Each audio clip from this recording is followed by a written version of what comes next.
Hi, Emma. You look like you just went on like a run, Emma. Yeah.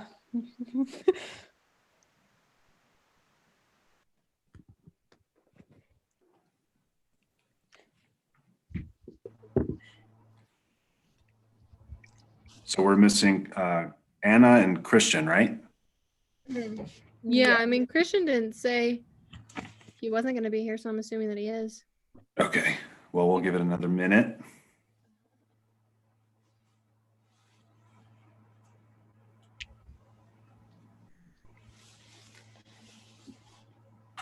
And Emily, do you go by Emily or by Emma? Well, either or is fine. Usually, people just kind of pick what they want to call me. You know, both are pretty common. So, Well, what do you prefer? well, since we have an Emma here, how about we just call me Emily? Okay, good deal. Good deal. Yeah, because I remember Emma told me that she would be called Emma because there's another Emily in our class, but then I moved here. So then it's kind of like whoever's not there that day, she'll be called the other one. Like,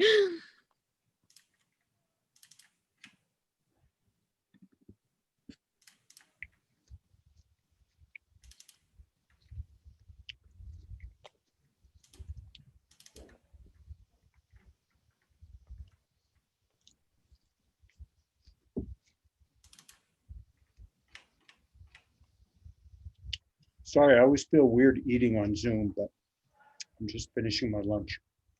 You gotta do, you gotta do. It's okay. Right on.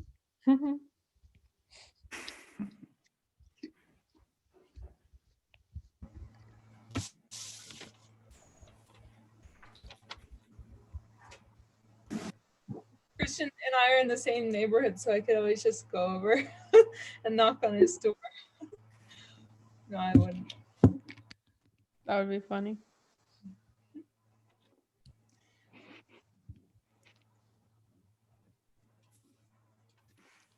Well, we have enough to start the meeting, but do y'all have Anna's or Christian's phone number to text them?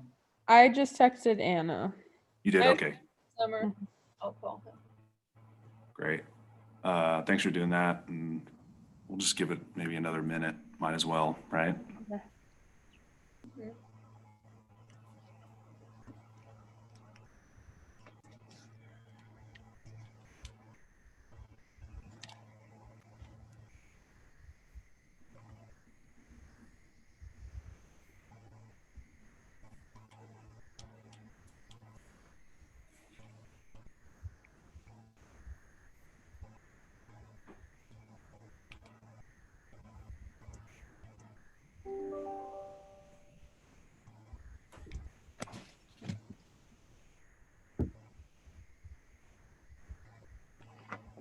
Emma, did you end up finding the poem? no. I guess it was like a handout or whatever. So I'll see I if don't really keep handouts. I'll send you a picture of it. Okay, thank you. That would be very helpful because nobody was really trying to help me, which was kind of, I was like sat down and I was like ready and I got on like my Schoology and then I couldn't find it and I was like, well, there goes that motivation, I guess.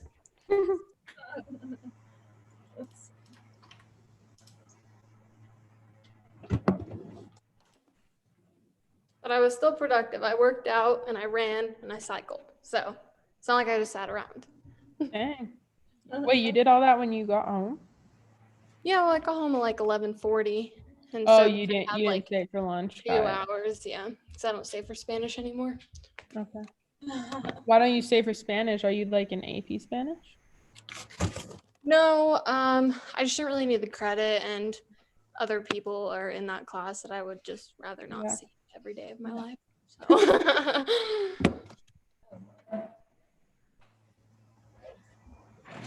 All right, why don't we go ahead and get started? We can shuffle the agenda around since Anna and Christian aren't here, and we probably want to wait on certain items with them not being here. So we'll call the meeting to order, 2:08 p.m. Today's Monday, January 11th, 2021. I'll go ahead and do a roll call. Anna Barchi is not here. Emma Berwanger. I'm here. Christian Lindler is not here. Nerea McNitt Here. and Emily Taylor Here. and Mayor Clark. Here. The first item up is the minutes, but I'd like to request that we add an item. I don't know why it got left off the version that was published, but an item to review the council meeting agenda for January 13th. So that's this next Wednesday. Just a quick review. We can have Mayor Clark kind of lead a conversation about what's expected on that agenda. I'll share my screen for that. And why don't we do that right after the local government basics PowerPoint presentation. So if everyone gives a thumbs up or a head nod, we'll go ahead and add that to the agenda. Perfect. So first item is the minutes from the last meeting. In that packet that sent you all, hopefully you had a chance to kind of go through it. It's a one pager kind of summarizing what we went through last time. If you all have any comments or edits, if I misspelled anything, please let me know. Again, hopefully you've had a chance to read through it or even just scan it just a little bit. If there's nothing, we'll look for a motion and then a second to approve the minutes. To make a motion, one of you simply just needs to state, I move to approve the minutes. After that, someone else would simply need to say second to formally second the motion, and then we'll do a roll call vote. Does that make sense? Cool. So then we just say we move to approve the minutes. Yeah, individually. So if you felt compelled to make a motion, you would say I move.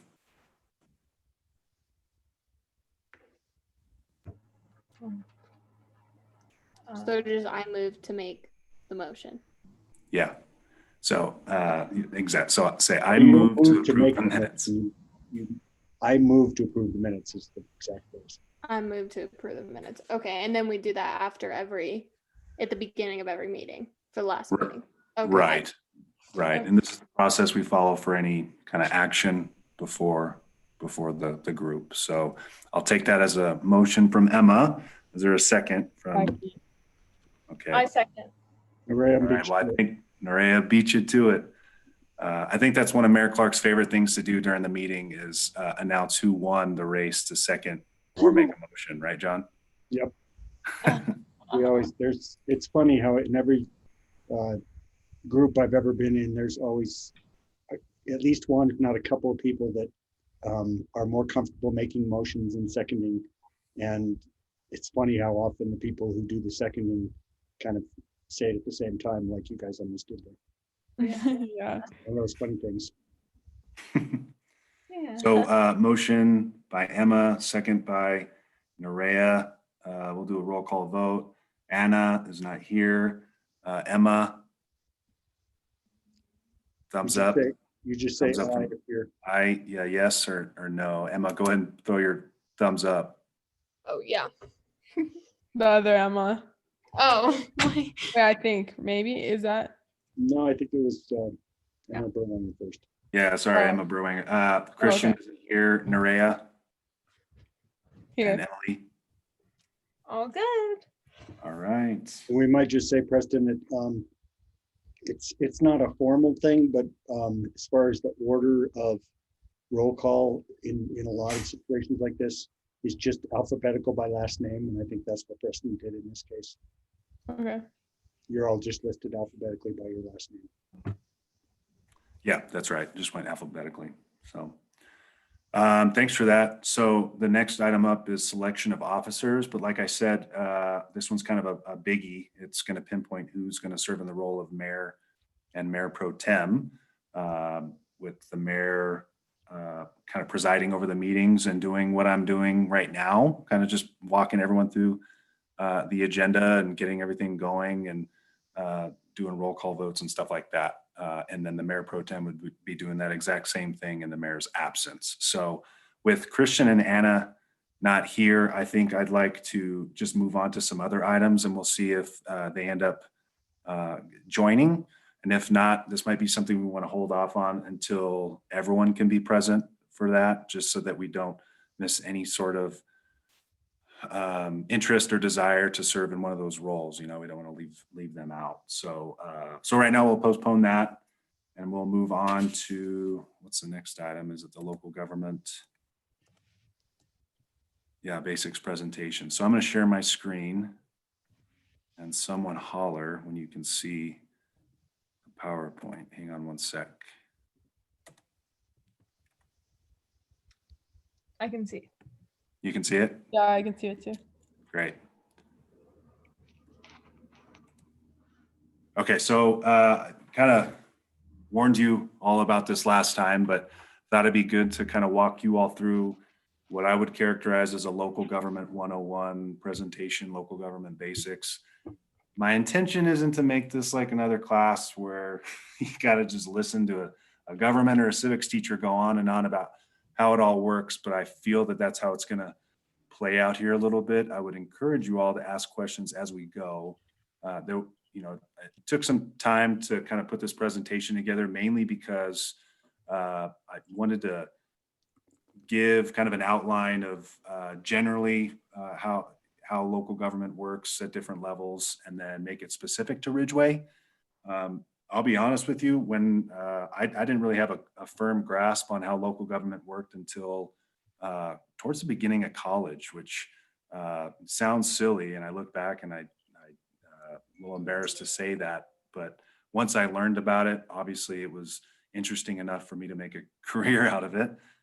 So I'll do my best to try to make this subject matter a little more interesting, but I'll be honest with you again, it's not the most riveting of material, and Mayor Clark will understand where I'm coming from. So just bear with us as we go through this, and feel welcome to interrupt me as we go.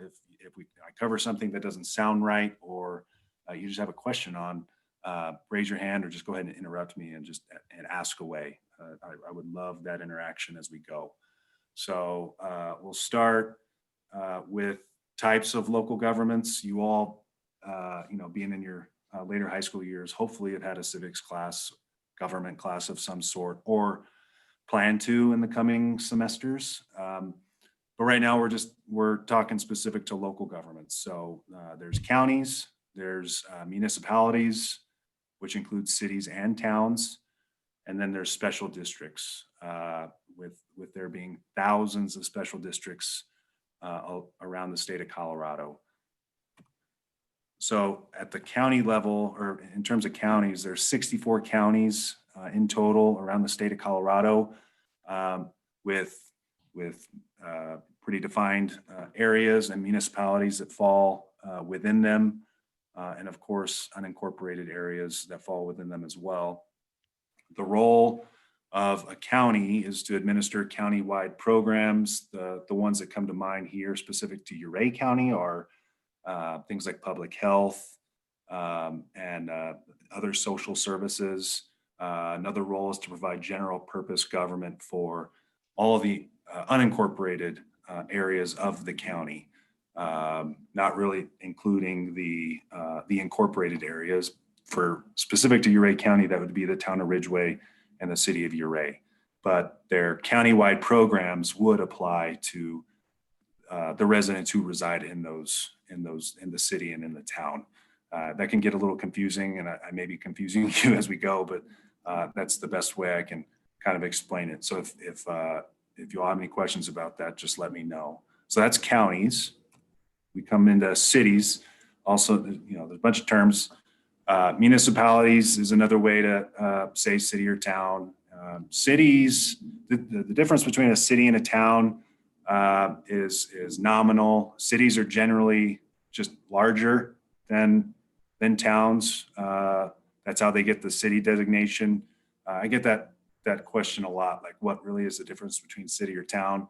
John, you may have another interesting tidbit there, but really there's no significant difference other than cities generally are a little bit larger than towns. Yep. 271 cities and towns throughout the state of Colorado, which is quite a bit. I used to work down in the state of Arizona for a couple cities, and they have less than 100, actually less than 90, I think. Different state makeup though. So 271 is quite a lot. And then you go around the United States and there's states with even more cities and towns than that. especially when you go over to the East Coast. So, and the role of cities and towns is to provide services for constituents and then to regulate conduct. We'll go over that in a little bit more detail here in a second. And then special districts. This one's really interesting. Colorado Revised Statutes provides for the formation of special districts. And right now, I don't know the exact number, but there's more than 2,800 special districts around the state. And if you really think about it, you can, it adds up really quickly. So special districts are organized for a specific purpose or function. Throughout the state, there's a bunch of water and sanitation districts. So again, organized for a specific purpose. There's a number of fire protection districts that service a very defined area that includes a few cities and towns along the way. Here in Ridgway, we have the Ridgway Volunteer Fire Department, which is not a department of the town of Ridgway or Ouray County. It's actually a special district. And they have their own service area that they provide fire protection services to. And then really interesting, school districts are special districts. So a number of them throughout the state, Ridgway School District, Ouray School District, both following under that designation. Does that make sense? Yeah. Mhm. Any questions yet? For No? me, Nothing? like, not really. I mean, it makes sense what you're saying. So, I was gonna say that Thanks, Nerea. I Yeah. think that The different denominations. I was going to say, I think there's, in the state of Colorado anyway, there's a formal designation. A town is maybe 1,000 or less people, and a city is more than 1,000 people. Or at least that was the formal distinction at some point in our history. I was trying to Right. find it on the internet, but I'm not finding it. That sounds right. And then there's I don't know what the term would be, but like for example, I mean, the city of Ouray, I think their population is the same as ours or close to, right, John? And they have the city designation and we have the town designation. So there's exceptions out there. Well, I think the difference there is that it's based on when the municipality is founded. The Ouray used to have a lot more people, Ridgway used to have a lot less. Like for instance, when I moved to Ridgway in 1982, long before any of you guys were even around, there were only 400 people in Ridgway when I moved here. And my guess is that back in the heyday of Ouray, when it was first founded and mining was going crazy, well, in fact, I know for a fact that even just the town site of Sneffels, which is up towards the Yankee Boy Basin above Camp Bird Mine, there were 10,000 people living just there. Wow. 2,000 people. So City of Ouray probably was easily approaching 10,000 people at its heyday when it was founded. So I think Wow. that's a distinction. That's crazy. I mean, it seems packed today. I mean, I can't imagine it back then. Yeah. So this next slide is kind of meant to paint a picture of what types of services local governments are tasked with providing. This isn't a comprehensive or exhaustive list by any means. And then I really want to emphasize that not every local government provides all of these services. And we'll go over the services that the town of Ridgway provides here in a few minutes, some of which are on this list and some of which are not. So again, just trying to paint a picture of some of the services that local governments provide. You find, like, in terms of this list, you'll find that larger cities like the city of Denver, major metro areas, suburbs, they provide most, if not all of these services. But so you have build and maintain roads, falls under the public works category, run community centers and parks, organize community events, operate police and fire departments, public transit, again, public works, water, sewer, trash pickup type services, and then public healthcare and human services, typically provided for at the county level when you get into more rural areas. So that's how it is here in Ouray County in terms of public health and human services. So again, not every city and town or local government provides all these services, but at least some. And then So we just focused on services. Now on the regulation piece, this is not a comprehensive list by any means, but just trying to paint a picture of some of the regulations enacted by local governments. Some of these are geared more towards those larger municipalities, and some are prevalent in both larger and medium-sized and smaller cities and towns. So you got public safety type regulations, curfews, anti-gang measures, speed limit, speed limit information. Under land use, you got planning and zoning laws, historic preservation guidelines, regulations, sign regulations. And then under the business regulation section, things like rent control, parking requirements, and there's more. But again, this is just to help paint a picture. So gonna kind of shift gears here and kind of specific, or I guess from here on out, we'll focus on what Ridgway does and what Ridgway provides for, and kind of the makeup of the town, if you will. So in terms of services, we have Public Works with a bunch of different elements to our Public Works department. You have services administration, streets maintenance, water maintenance, parks maintenance, water treatment, engineering. Those are all divisions, if you will, of the overarching Public Works department. Streets provides construction, maintenance, and repairs of streets, alleys, sidewalks, rights of way, parking lots, bridges, diversion structures, storm drain systems, and irrigation ditches around town. We're also talking snow removal and street cleaning, heavy equipment operation, and then maintenance and inventory of fleet vehicles and equipment. So, looks like Christian just got here. Hang on one sec. So that's just the streets division of Public Works. We come into the water department. The water department water division, if you will, provides operation, maintenance, and servicing of the water treatment distribution system, the wastewater management, and with the goal of ensuring safe water and protection of public health and the environment. We have the Parks division, providing for all the same words there: maintenance, construction, repairs of parks, playgrounds, open spaces, recreational fields, trails, sidewalks, municipal buildings. We also assist in the management of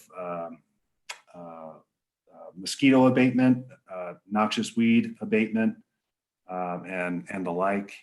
And then engineering, kind of a contracted position for the town, prepares feasibility studies, grant applications, oversees construction of certain projects, maintenance and repairs of town transportation infrastructure and rights of ways. So again, a lot there, especially in the realm of Public Works. And I think I went too far forward on the slide. Let me go back.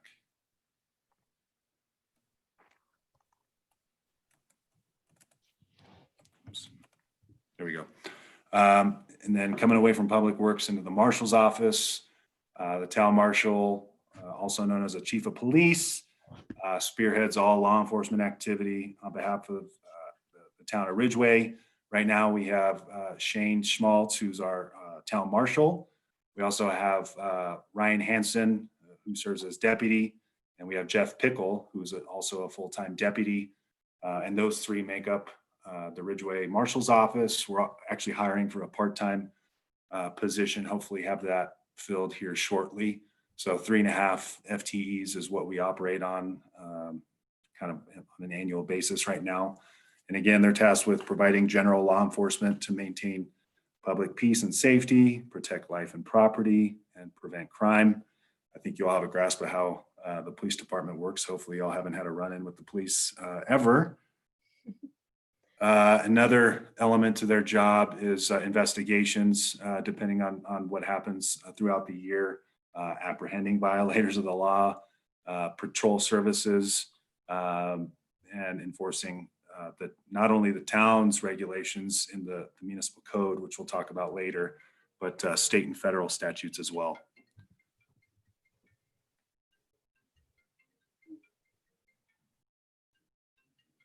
Hang on one sec, y'all. Don't worry about it.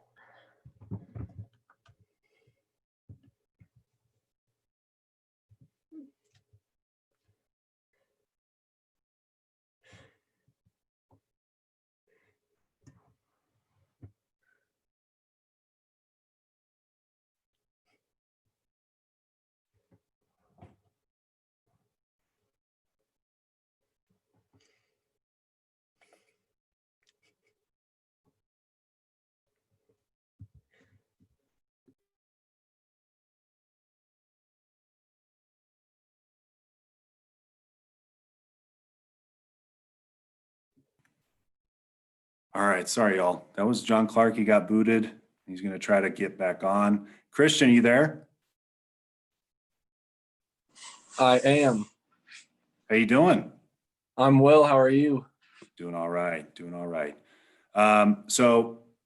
We're obviously in the local government basics part of the presentation or part of the agenda right now. So you didn't miss too much, but kind of just walking you all through this PowerPoint. Can you see the PowerPoint? I can. Okay, cool. So I talked about the marshal's office. Let's see.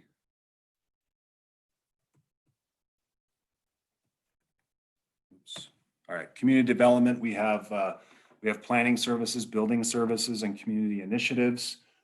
Community initiatives focusing on organizing and directing various initiatives on behalf of the town and projects to kind of bring the community together and kind of nurture the local economy, if you will. Two of those examples are the Ridgway Creative District and then the town's Main Street program. Two programs that the town's pretty proud of and kind of held at the forefront for the last few years. Transitioning over to the building, we have a building official who serves as our code enforcement official and a building inspector, really responsible for spearheading building permit processing, the issuance and review of applications, inspections of projects to ensure safety. That's a huge piece of his job, going out and constantly inspecting these projects to make sure that structures and the like are being constructed in a way that are going to be safe and for occupation ultimately. And then again, I mentioned the code enforcement piece, but we have our building code and then our municipal code, our building officials tasked with making sure that folks are following the rules. And that's kind of in conjunction with the marshal's office, right?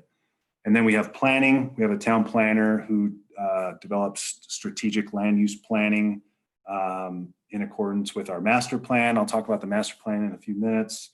The town code and land use decisions through the planning commission and the town council that work closely and try to inform land use policies, and then work closely with the building department to process permits for new development. So that's kind of our community development department. We also have, and this is our last formal department, the town clerk's office, which is tasked with a ton of different tasks and responsibilities on a day-to-day basis. We're talking general administrative support for not only the town council and the planning commission, but me and some other staff members. They provide organizational-wide records management, which is a huge endeavor if you think about it, making sure that all records are preserved and maintained in accordance with state law. They administer sales and lodging tax. They issue permits of all kinds, sales tax, permits and licenses. So sales tax, short-term rental, liquor licenses, marijuana licenses, everything. They are responsible for accounts payable and receivable. They administer municipal elections. I could go on and on. Human resources is another element too. Town clerk's office is they have a huge pivotal role here with the town. What records are stored there? When you say the records, are they like, what, I don't know, what kind of records are there? Yeah, great question. Pretty much anything and everything, especially documents that bind the town to certain things like procuring, certain services, contracts, agreements, minutes. Those are the three that come to mind, like kind of here at the forefront. But I mean, anything and everything you can think of. Colorado Revised Statutes has a retention schedule that mandates that cities and towns hold on to documents for a certain period of time, be it hard copy or electronic version. A number of communities, and understandably so, are trying to transition to like all electronic retention of documents and go away from hard copies. So they're trying to go paperless, is what I'm trying to say, which is like really cool and noble. Hard to do though when you do have to have paper copies of some certain type records. Another personnel files is something that you have to hold on to for a certain number of years. And I think state statutes require that you have to maintain hard copies of those. So, you know, there's there's a long way to go in terms of communities going paperless. And I'm kind of going off on a tangent here, but Emily, the great question. I mean, anything and everything you can think of is required to be held on to for a certain period of time. And it just depends on what the record is. But, you know, minutes, decisions of council, ordinances, resolutions, contracts for services, stuff like that. Those are some of the big things that we hold on to for a certain number of years. Oh, cool. Wow. Are those just kept in like a big room in the town hall? Yeah, good question. Yeah, we do have like a vault, if you will. And yeah, it holds records dating back years. And that we have a server where we try to keep the electronic files of those same records. And in the event that there's a, God forbid, like a fire or something, we're able to procure electronically as well. Oh, good. Oh, cool. I didn't know Yeah, that. great question. Great question. Any more questions on anything that we just covered? Again, that was meant to kind of just portray exactly what we're tasked with doing here in Ridgway. Okay. So bear with me as we go, just a few more slides. And some of y'all might be privy to this, but we operate under a council manager form of government here in Ridgway. It's a model focused on efficiency and effectiveness. The town council, in other words, the elected officials, they represent the interests of their constituents, right? They were elected to represent the people of Ridgway and making their decisions and establishing a vision on behalf of the community, to set policy, general oversight of government, adopt annual budget.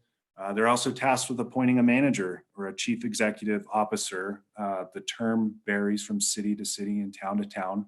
I serve in the role of town manager here. Ridgway's had a town manager for, gosh, I think over 20 years. So the manager is responsible for overseeing day-to-day operations in business and making sure that people get the services they're supposed to be receiving. The manager is also responsible for, kind of in conjunction with other staff members, making sure that the directives of the town council are carried out and that the policies that are enacted by the town council are executed properly. And then more on my role or any city manager's role in any other city in town. They serve at the pleasure of the town council, really responsible for translating policy and ideas into tangible results so that the community can understand what's going on and why things are happening the way they are. Managers tasked with developing sound, that's supposed to say approaches, not approached, approaches to challenges that the community is facing, tasked with making policy recommendations so that the town council can be fully informed before making final decisions on certain things. Responsible for developing and overseeing the annual budget, and then supervising department heads and other staff members as we go through the year and provide the services we provide. So Ridgway is what we call a home rule municipality. Home rule is a form of government under the control of citizens rather than the state government. Cities and towns throughout the state have an option really to become home rule, or they can, if they're incorporated, remain as a statutory city or town. So home rule municipalities, just like Ridgway has all the powers that aren't denied by the Colorado Constitution and Colorado revised statutes, and some. Statutory cities and towns have only the powers given to them by the Colorado Constitution and the state statutes. So at the end of the day, home rule cities and towns have, in some cases, a lot more power on a local level than statutory cities and towns do. Again, statutory towns have to abide by everything in Colorado revised statutes. Home rule cities and towns, depending on what's in the home rule charter, have the ability to have a little more flexibility, if you will. Are most towns in Colorado home ruled? Do you know? Great question. I don't know. I don't know the, hang on, John's trying to get back in. Let's see if I can get him in here. There we go. I don't know what the makeup is. That's a great question. I don't know how many of the 271 cities are home rule and not. I want to say, I used to know that answer. I want to say there's more statutory than home rule. Every city I've worked for in Colorado has been home rule, but that's definitely something to look up. That's good. What's an example of a statutory town or city in Colorado? So any city or town that doesn't have a charter, like an officially adopted, designated local charter, and that's kind of on the next slide, would be considered a statutory town. The best example I can give is the town of Eagle over in Eagle County. They are a statutory town. I used to work not too far away from there, and that was maybe a year and a half, 2 years ago. They were undertaking an effort, kind of a local citizen initiative they had just put together a committee to explore putting a charter together so that they can get away from being statutory and get a home rule charter in place. So that's the best example I can give if you've ever been over to Eagle. I'm sure there's many, many others, but that's just the one that comes to mind. Preston? Yep. Sorry for getting knocked off. I'm not sure what happened there, but just out of the blue, I stopped hearing you, and then I realized everyone was frozen but me, and I had to restart my computer. So anyway, I actually, as I got knocked off, I was looking at the Wikipedia page about Colorado cities and towns. Colorado has 61 cities and 35 towns that are home rule, 12 statutory cities and 160 statutory towns. So, oh wow, okay. It's not obvious that the vast majority of the smaller towns in Colorado are statutory, if only because that's what everyone starts out as, and if they want to be home rule, they have to go through the process of creating a home rule commission and writing a home rule charter and all of that. But eventually, the reason to be home rule is because it gives you more control over what rules and regulations you have to abide by when it comes to the state. And so, for instance, Ridgway voted to create a home rule charter commission probably 15, 20, maybe even 25 years ago. I was actually chair of that commission way back when, and we mainly did it just so that, again, we would have more local control over what we can or can't do. We could decide how many town councilors we wanted to have and when our elections would be and things like that. So mostly it's the smaller towns that haven't found the locals haven't found the time and energy and interest to create a home rule charter commission and go through the effort needed to become home rule. That's great. Thanks, John. And you said it was about 25 years ago that you participated in that home rule process? My memory's so foggy. It feels like it was probably 20, 25 years. I could look and see. Yeah, I mean, it would have been 93, I believe it was, right? Let's see. Well, I'm looking it up. You can continue while I find that. Yeah. Emily, did I answer your question about statutory versus home rule? Yeah. Yes, that was a good example. The Eagle was a good example, and Yeah, I think. Yeah, and then John had the numbers, so there we go.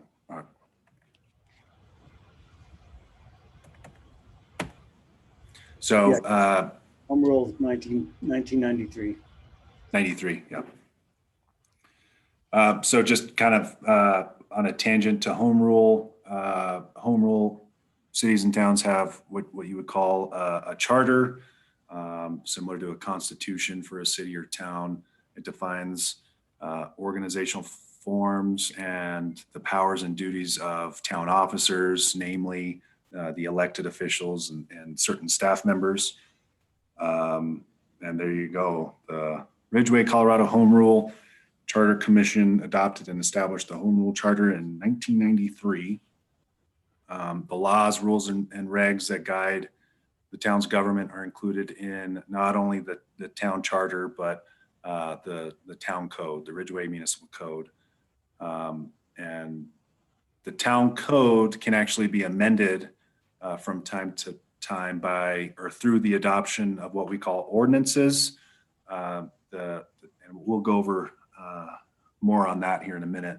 The town charter is much more difficult to have amended. It can only be amended by a vote of the people, the electors of the town. So it's not too often that there's some sort of initiative to get a town charter amended, but it does happen.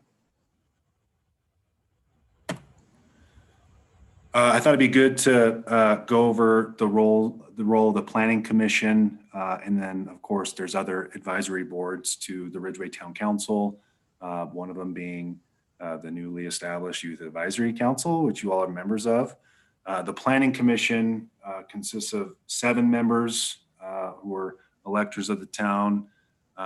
Duties of the commission, which right now the commission meets once per month, and we have Mayor Clark and Councilmember Russ Meyer serving as what we call ex officio members of the Planning Commission.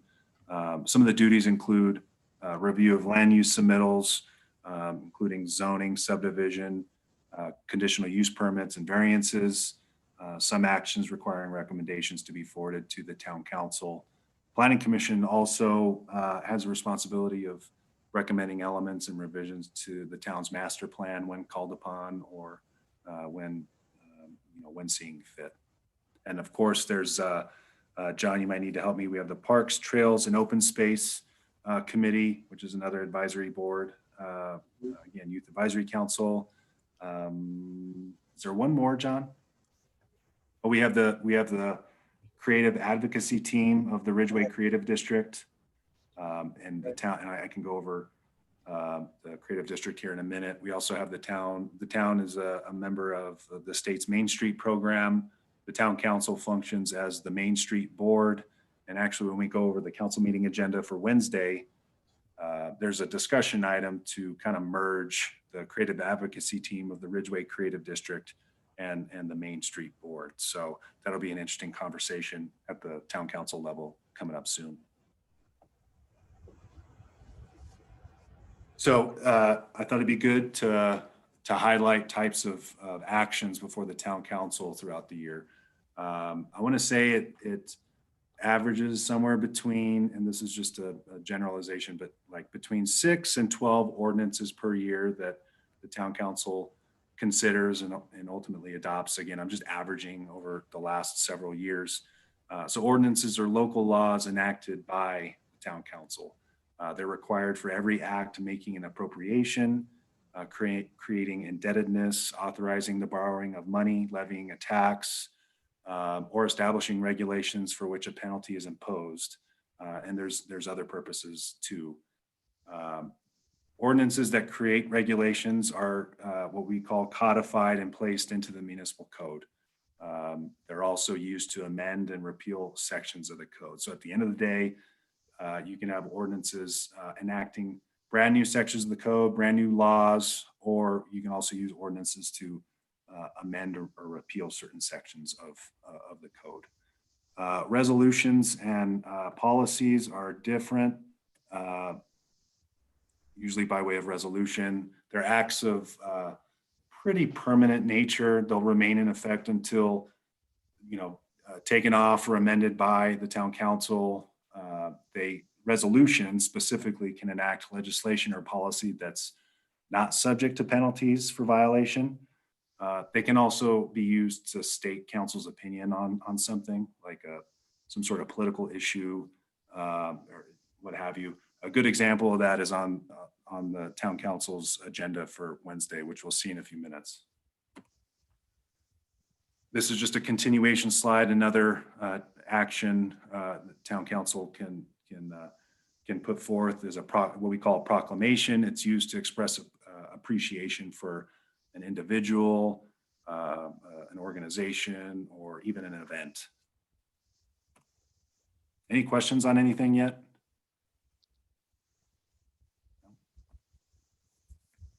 Can y'all still hear me? Yes. Okay, Yes. great, great, cool.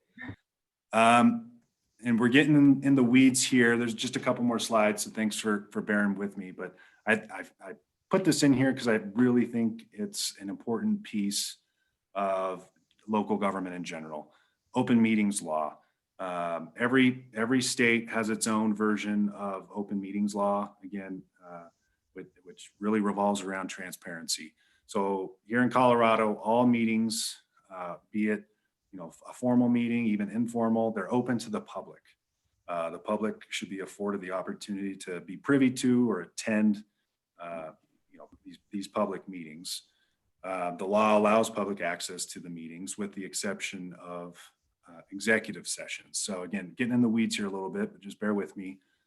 Executive sessions are closed door meetings, which are afforded at times if they meet specific legal criteria. And they have to be for the purpose of receiving legal advice on a specific legal matter, negotiation, personnel matter, and any other subject that's protected by law. A good example of that will be on the agenda we'll look at here in a few minutes. And again, all states have some sort of version of the open meetings law. Slang term, sunshine law. I don't know why they call it sunshine law. Maybe John, maybe revolving around I think transparency. it just refers to making the sun shine on what we're doing, not doing things in the dark. Oh, well done. That's probably exactly why. So yeah, again, they're in place and passed to ensure that public business is conducted in the public. So the law imposes requirements for open meetings, noticing of those meetings, minutes requirements, and more. So that's just a little bit about open meetings law. The master plan. Town of Ridgway has what we call a master plan in place. In some communities, it's known as a general plan. Others, it's known as a comprehensive plan. It doesn't matter what it's called. Here, it's called the master plan. The point is to have an adopted advisory document that outlines the vision and the goals for the community for a certain amount of time, usually 10 to 20 years out, even more than that. It's very comprehensive in nature, and it varies from city to city and town to town. Addresses issues related to land use, growth and development, character of the community, historic preservation, economic development, parks and open space, tourism, and then, of course, other topics of importance to the community. And then just to add to that, it identifies goals, policies, actions to achieve that vision. It provides the blueprint for future growth within the town and the defined boundaries of Ridgway that's implemented through our zoning and subdivision regulations and other regulatory tools at our disposal. When was the last master plan made? John, you want to talk about that? Yeah, this most current one is only just a year and a half old, really. June of 2019 is when it was adopted. Oh, I see. The process we went through in drafting it and completing it lasted, gosh, at least 9 months, I would guess. But very full of community involvement. The Ridgway community really likes to be involved in our planning efforts. So I would say it was very actively supported by the community, and it was a great process.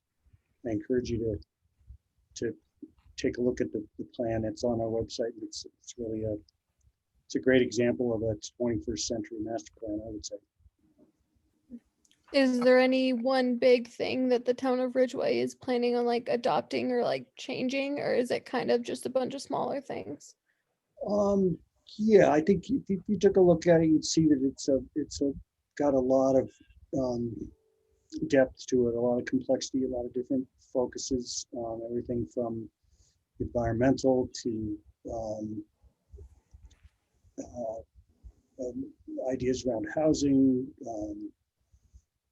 economic development, you name it, all the major things that any city or town needs to have a good grasp on is covered in there. Did you have to adjust it because of COVID at all?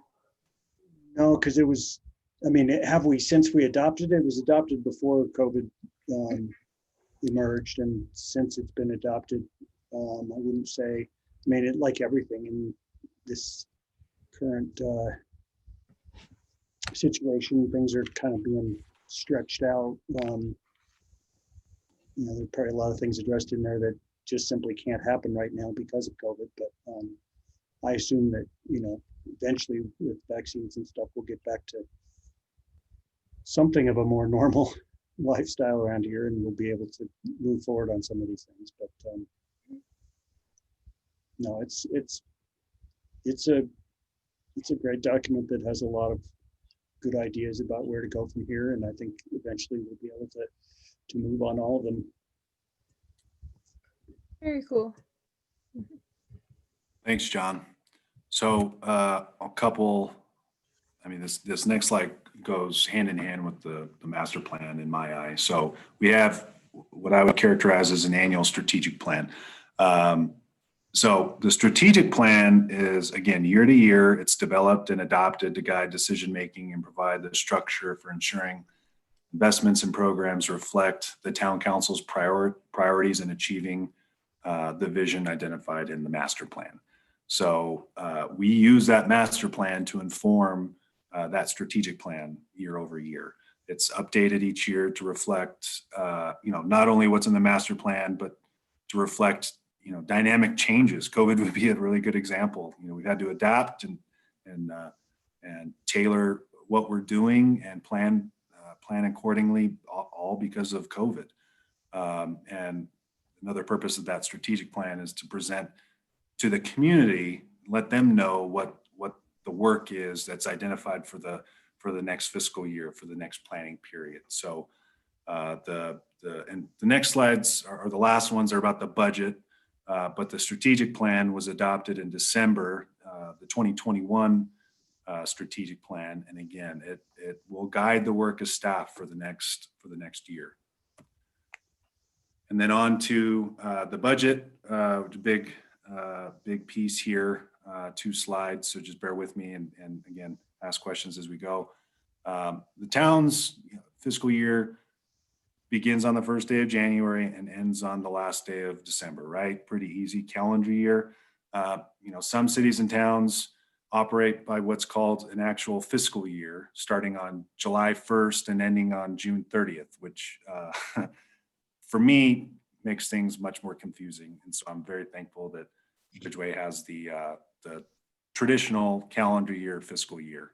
So the manager's responsible for preparing the budget calendar that guides the timeframes to develop, like I was just talking about, the strategic plan, identifying the longer term capital improvement planning, and then preparing a proposed budget for the town council to review and consider approving. December 15th is the drop dead deadline by state statute for cities and towns to adopt a budget each year, which we met this year as every other year, which is good. And I'm sure you all have at least a foundational understanding of how budgets work. Contains detailed revenues, expenditures, balances for each line item, and the like. Here in the town, we're getting in the weeds here, but just bear with me because I think you all might be interested. The budget operates from 3 funds. You have the general fund, which is the town's, like in my eye, it's the main fund. It's the operating fund. We also have 2 enterprise funds, which are self-supporting funds and are used to account for operations that are financed and operated in a manner similar to private businesses.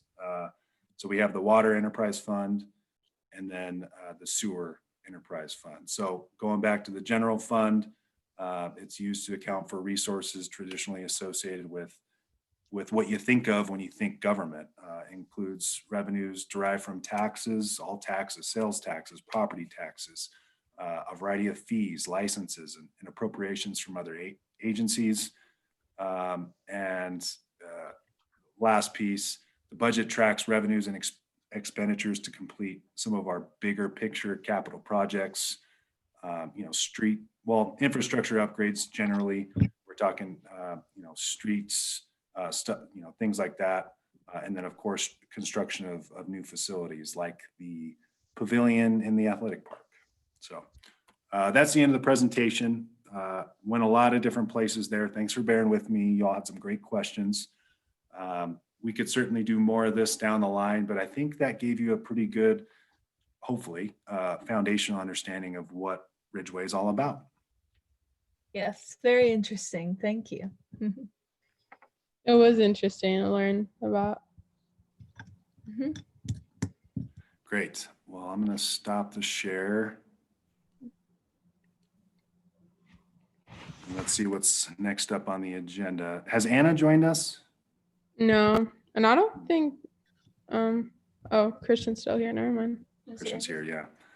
So, so we skipped over selection of officers because Christian and Anna were not here at that time. Now that Christian's here, I'm wondering if we should still push this off to a time when all 5 of you can be present, just out of fairness.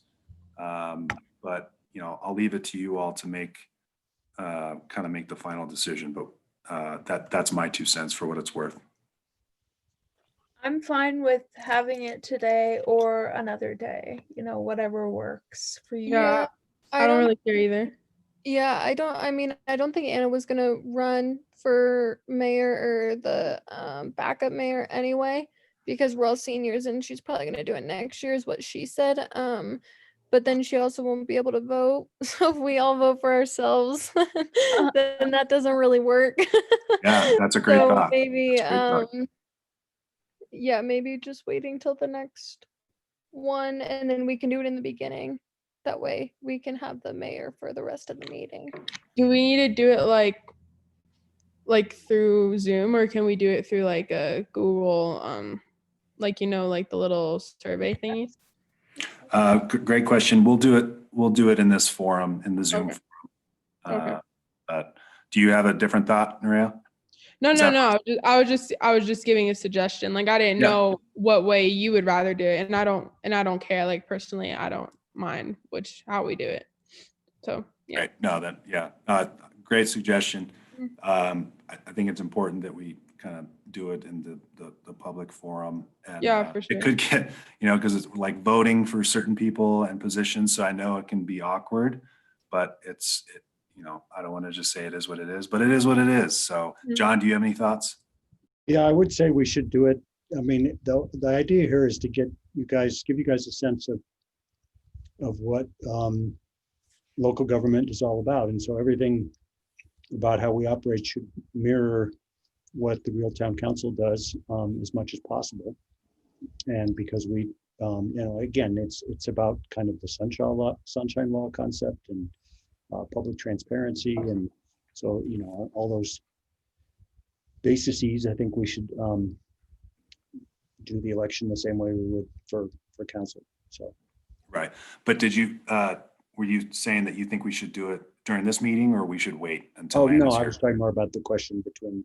Gotcha. By a Google Doc or something, but no, I think it makes sense to wait.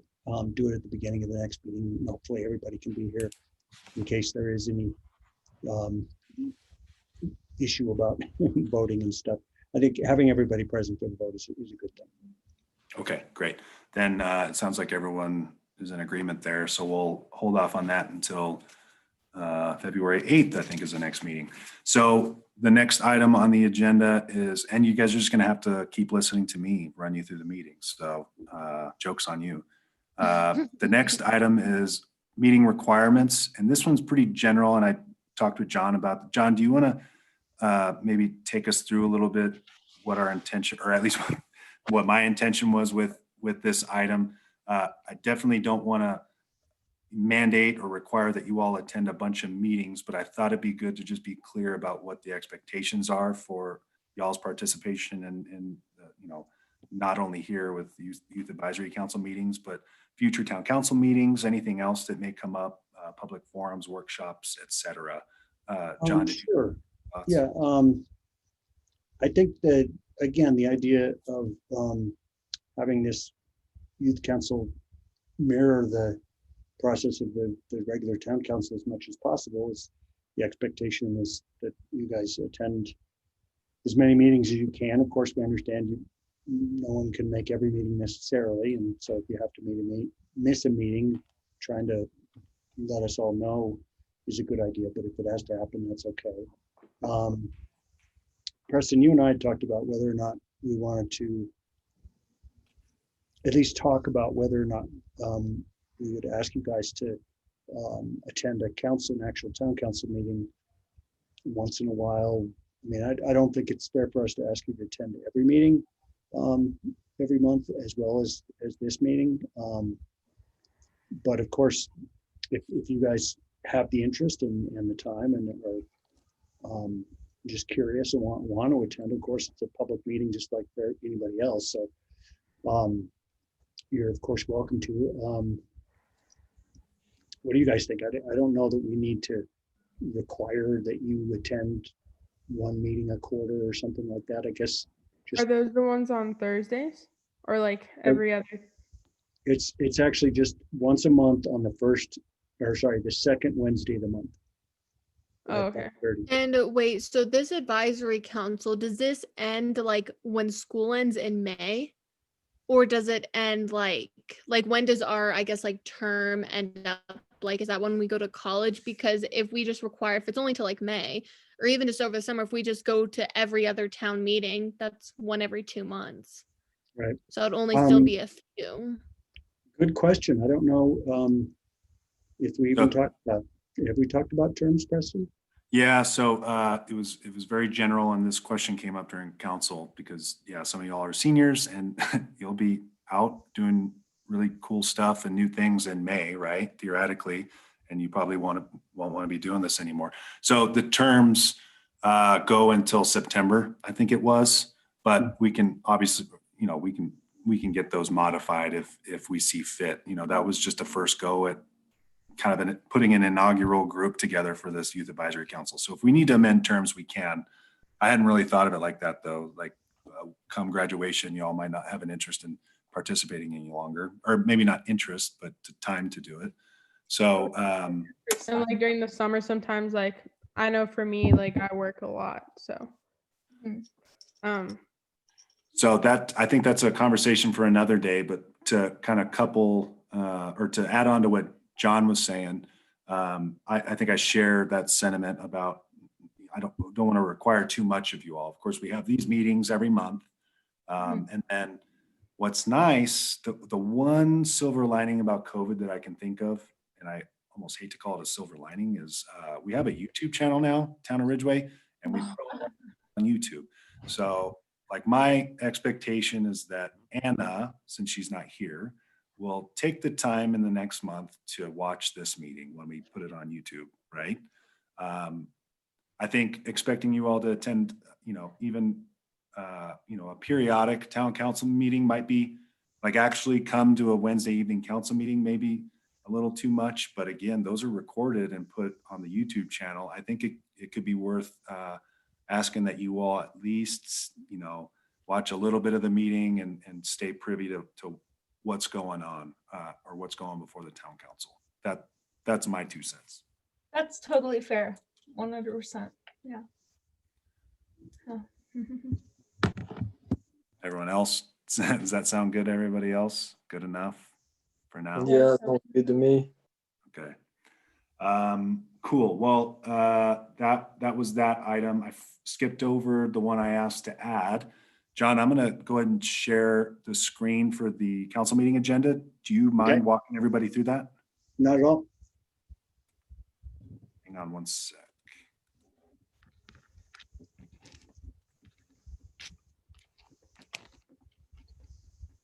Can you all see the agenda? Mm-hmm. Yeah. Okay. Yeah, so just like what we're doing here today, we come on, if it were pre-COVID, we would be down in town hall in the community center, at 5:30, and I would gavel the meeting to order and have a roll call. The town clerk would call the roll. Everybody would say here if they were present. The first thing on our agenda on Wednesday is an executive session, and I think Preston covered that. Honestly, I'm not sure what I missed and what I didn't while I was offline there, but I think I remember you talking a little bit about executive sessions in terms of sunshine law and all that. Right. Interestingly, our executive session this month is pursuant to Colorado statutes for discussion of a personnel matter concerning Preston's annual performance evaluation. And this is, not sure if you guys are aware, but this is just the end of Preston's first year with the town of Ridgway. He started right at the end, I think actually first part of January of 2020. First week, is that right, Preston? That's right. So he's just completed his first year with us, and we need to give him a performance evaluation like any job. And one of the things that's important in local government is that personnel matters are private. I mean, just like any job, the details of discussion between the boss and the employee are not public matters. They're private matters. So we have to have an executive session to discuss the details of Preston's performance evaluation. And that's the first thing on our agenda. Then, so real quick, John, just to reiterate, so you guys probably remember, but those are the closed door sessions, those executive sessions, and you have to meet specific legal criteria to go into those closed sessions where members of the public cannot attend. And personnel matters obviously fit the mold. Negotiations, there's other criteria as well. But again, I just wanted to reiterate.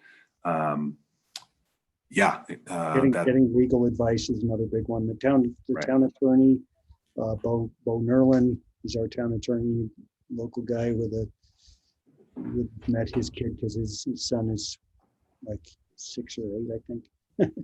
Cute little boy. But he lives over in Silver Ranch, and he's our town attorney.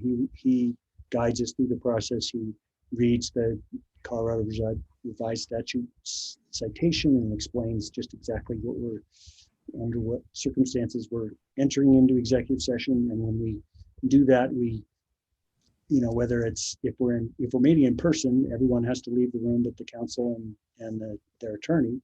If in the case of Zoom, we basically just have everyone who's attending by a Zoom, who's not a council member or the attorney, get off the call, or basically we do it at the beginning so they don't get on the call in the first place.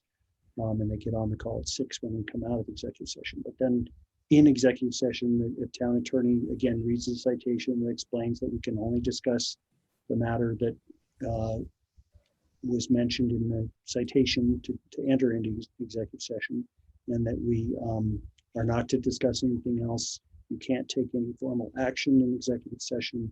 You can only basically discuss something that is personal, private, or of legal advice kind of stuff. And then the ironic thing about executive sessions is you literally cannot legally take any action while in executive session. So you can't even have a motion to go out of executive session. You have to basically just have the town attorney state that we're going out of executive session and reopen the public session and restart the recording of the meeting. So it's kind of a interesting legal loophole kind of thing, but we do that surprisingly often. We have an executive session probably every other meeting on average. Last year, I think we had one almost every meeting for some reason. Actually, for question? Yes, sorry. So will we be in attendance of this executive meeting? No. Or no? Okay. Nope. I was confused. Okay.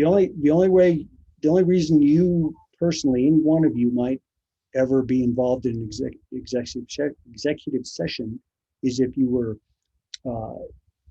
either formally a member of council or had some legal reason to be there, some criteria. Pretty unusual. In almost every case, when a city or town council or board goes into executive session, it's literally just the elected officials maybe their administrator like Preston and the town attorney or city attorney. Okay, thank Maybe you.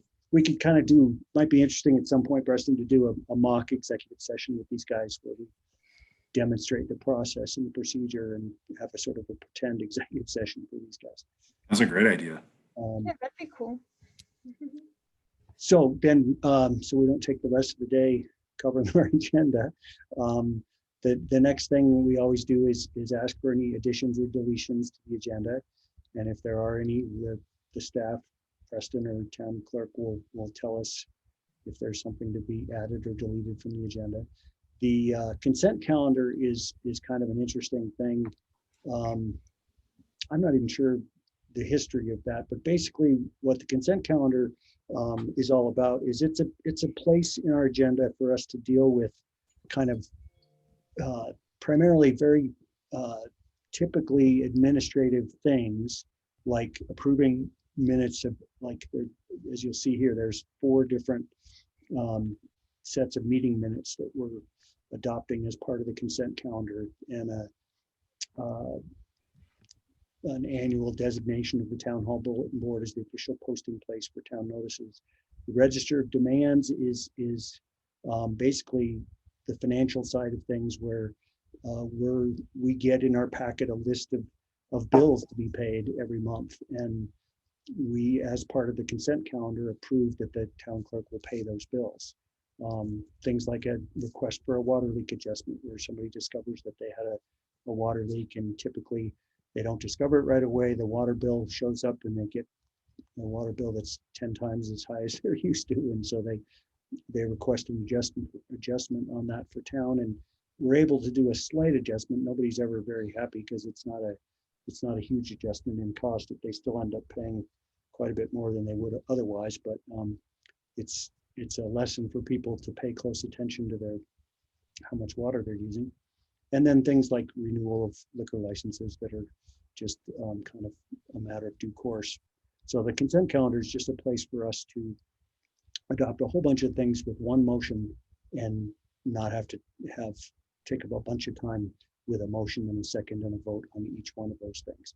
And before I ask for the consent calendar to be moved for adoption, I ask if anybody wants to pull any of those things off for discussion separately, just so that the council has an option to discuss any of these things separately if they want to, but that rarely happens. Questions about that? Kind of a formality that lets us streamline a portion of the agenda. And then the rest of the agenda is divided into typical sections where, like, the next one is a time that we establish on the agenda called public comments. It's set aside for anyone in town to address council regarding something that's not otherwise on the agenda. Limit the items to 5 minutes per person, and things will come up under this section, like someone will show up and say, you know, I've noticed a lot more dogs off leash recently, and I wish you enforce our leash law a little better. Often we'll get people showing up and saying their cars speeding down Moffett Street or Hyde Street or Neely Street all the time, and you need to get the marshal's office to do a better job of patrolling and ticketing people who are speeding. So it's almost always things like speeding or dogs off leash or something like that. Sometimes there's more kind of unusual things, but it's just an opportunity for anybody in town to come and ask for attention to something that's not otherwise on the agenda. The next item is a big one. Public hearings are very formal actions that we take that have to follow, again, a set of state statutes about how we conduct the business. These are, I can't remember, Preston, did you mention the term quasi-judicial at all? No, we didn't go over quasi-judicial, no. Quasi-judicial basically means that there are times that council sits almost like a set of judges, and that's what the term quasi-judicial means, is that we're sort of acting like judges on a particular action, and typically they are questions of adopting ordinances, amending zoning map, approving development plats, things like that, where it's a big deal. It's considering and then potentially approving something that makes a fairly major permanent change to the town of Ridgway's layout, infrastructure, ordinances, or actual development on the ground. And when you have a public hearing, you have to follow a strict set of rules. You have to have the staff first sort of lay out the question at hand, explain the intricacies. In this case, it's a rezoning portion of town from I-1 to I-2. Those are industrial zones. And so this one's particularly kind of esoteric, but for the property at hand and the people who own and do business on these properties, it's really important to them. So again, the staff explains the question in front of us. We hear the applicant make their case if they want to. They may or may not want to or need to. Then we have to formally open up the public hearing for public comment for anyone in the audience to make a comment in opposition or in favor of the request, or just to ask questions. Interestingly, because of the formality of the process, even if they're asking questions, all we do is we say, well, your question is noted, and then when we're done with the public hearing section, the mayor will close the public hearing, and then, and then the council will either ask the staff or the applicant to address the questions that may have come up in the public comments. And then when that process is done and the council is ready to act, we'll deliberate, discuss amongst ourselves all the ins and outs of the ordinance or action at hand, and then someone will make a motion to approve or deny, and we'll have a vote. So public hearings are kind of the biggest deal thing we do.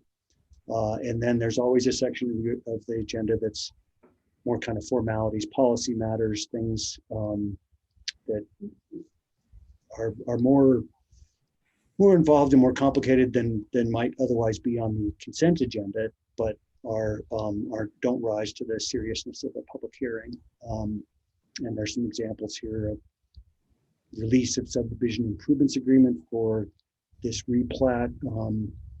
Basically means that a subdivision improvements agreement is, I don't know how much detail to go into here, but an SIA, that's the acronym for subdivision improvements agreement, is just an agreement between the town and a developer that lays out just exactly what the developer needs to do in order for their development to move forward.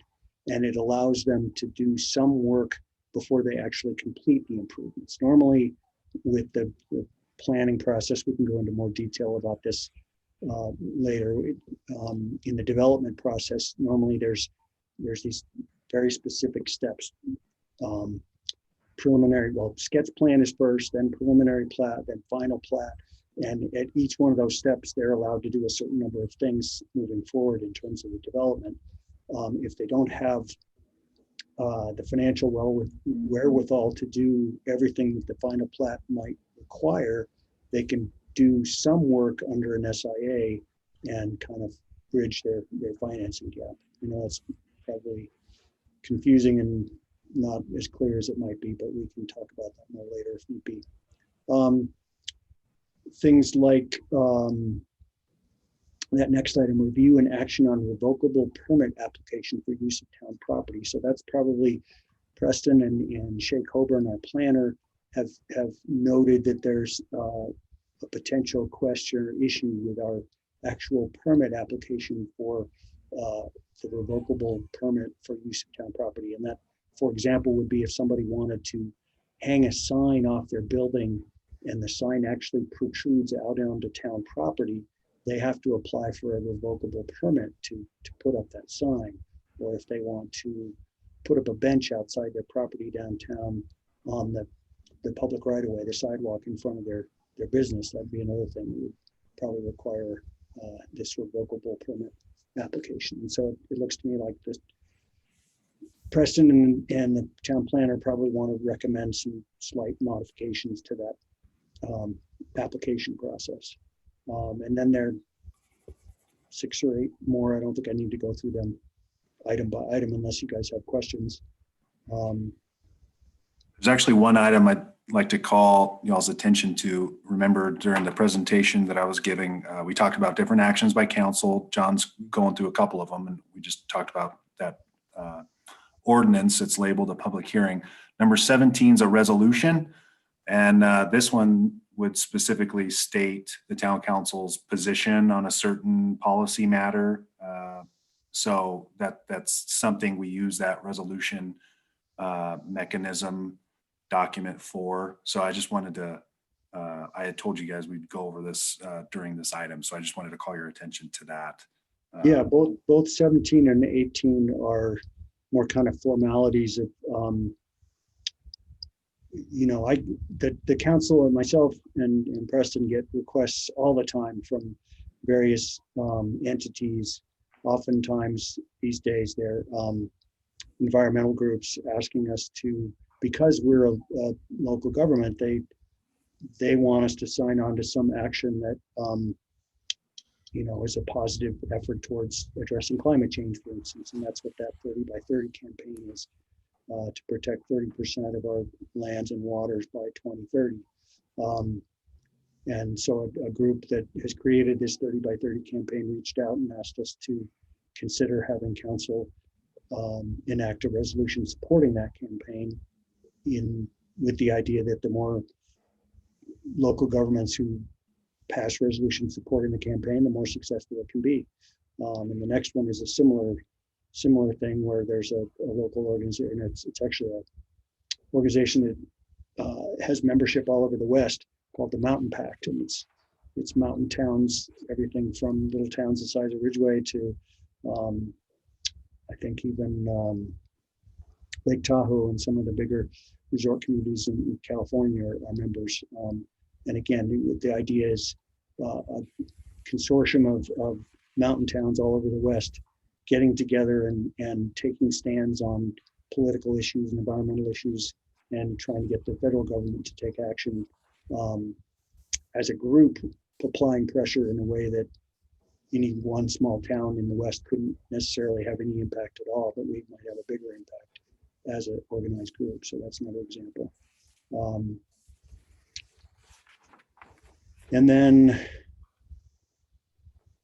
let's see. So like written reports is the town manager, Preston, always writes a very nice report about what's gone on in general town business over the last month, things that have happened, water line breaks that affected the town public works department that aren't, specific to anybody's personal property.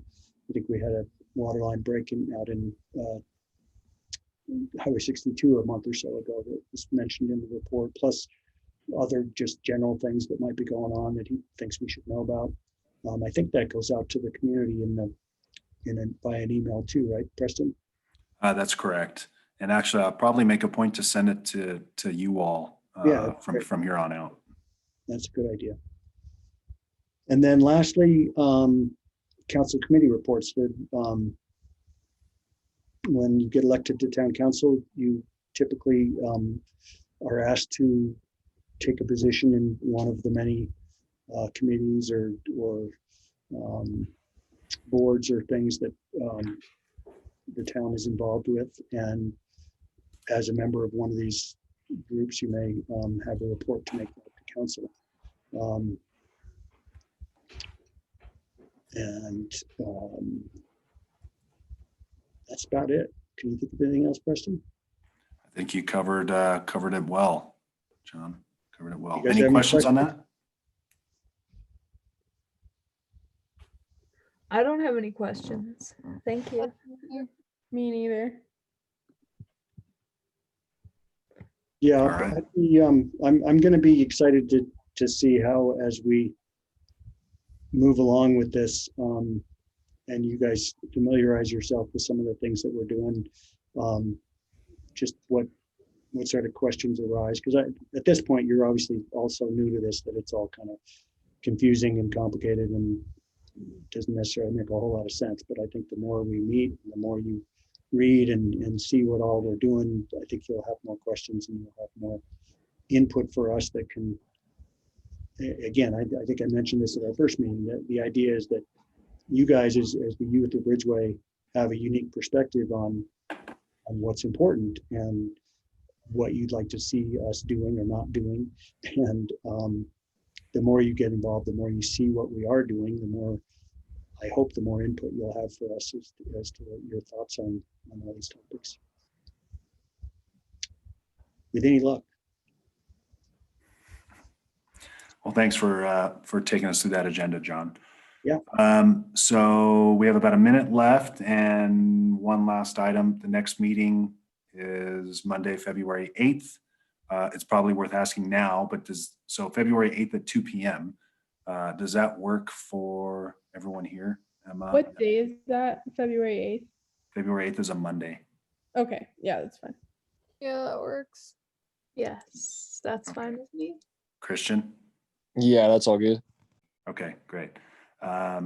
Then I'll reach out to Anna too to make sure that works for her. If not, then we may need to find an alternate time. So, but I'll keep you all in the loop there.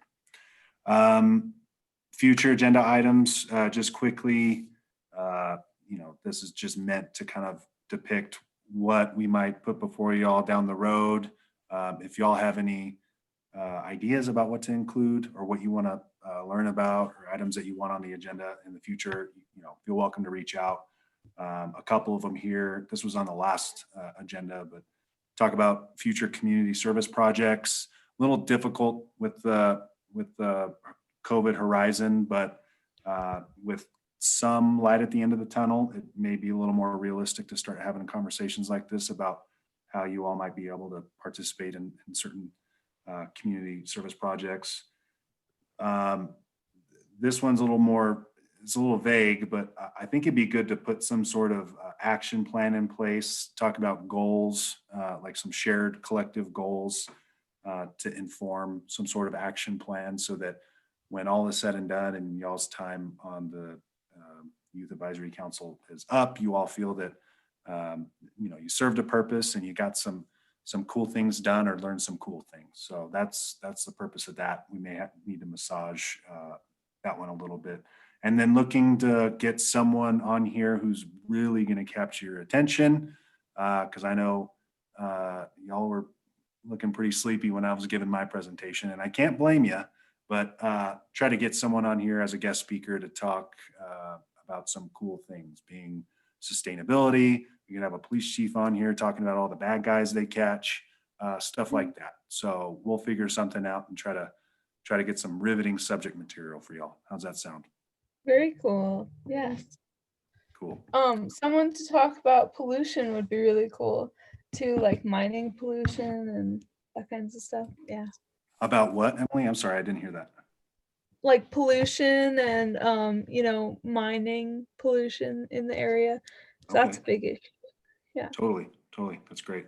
I think we talked about this a little bit last time, but just informing the students or like coming up with a way that we can let the students of like Ridgway High School like know what our community is like kind of doing in a sense as far as like like sustainability and climate change and all those things that we're going to learn about. Maybe we can set up like a time that we can like present to like whether it be over Zoom to the school, because I think it's important that our school knows what steps are being taken in our community so that they can advocate for it more. That's a great idea. I like that. It occurs to me that you guys, I don't know if any of you have are doing anything in sort of the graphic design realm, but you could put together a cool newsletter that was the Ridgway Student Advisory Committee presentation newsletter to the greater school community that would be a written report of That's a good idea. we're doing. I like that idea. It's great. More ideas. Very cool. Yeah, we can talk about that more next time about how to maybe put, that's a really cool idea, actually, some sort of newsletter or, some other regular forum in place so that Emma, like you're saying, trying to convey some of this stuff or some really pertinent community issues in the realm of, for example, climate change, sustainability, to everyone else at your school who may not have the time or have had the wherewithal to be engaged and understand what's going on. Is that what you were talking about? Yeah, pretty much. Cool. Just whether it be other things other than sustainability as well. I feel like it would be cool because I know most, like some of the kids know what goes on like the school district board and like that, but I feel like not a lot of people know about the town council. And so just being able, like maybe, you know, at the end of the school year, something like that, when we've attended or we've watched the meetings and we've been doing this, just being able to do like a presentation or just talk to the students about what our community is kind of doing. I feel like that would be important. Great. And I saw a bunch of nodding heads. Everyone else is in agreement. Cool. Yeah. Cool. Anything else we need to talk about before we adjourn? I don't think so. I don't have anything. All right. Well, thanks for taking the time today. Right now, February 8th, that's a Monday, is the next meeting. That's 2 p.m. You all should have it. I sent a calendar invitation. I don't know if it ended up coming through on whatever email platform you guys use. Yeah, I but- think you sent like 3 of them for each month, or at least that's what I have. But, well, hopefully I didn't send 3 for each month. Hopefully you got 1 for each month. I mean, sorry, yeah, like you sent 3 different ones for like, I mean, Right.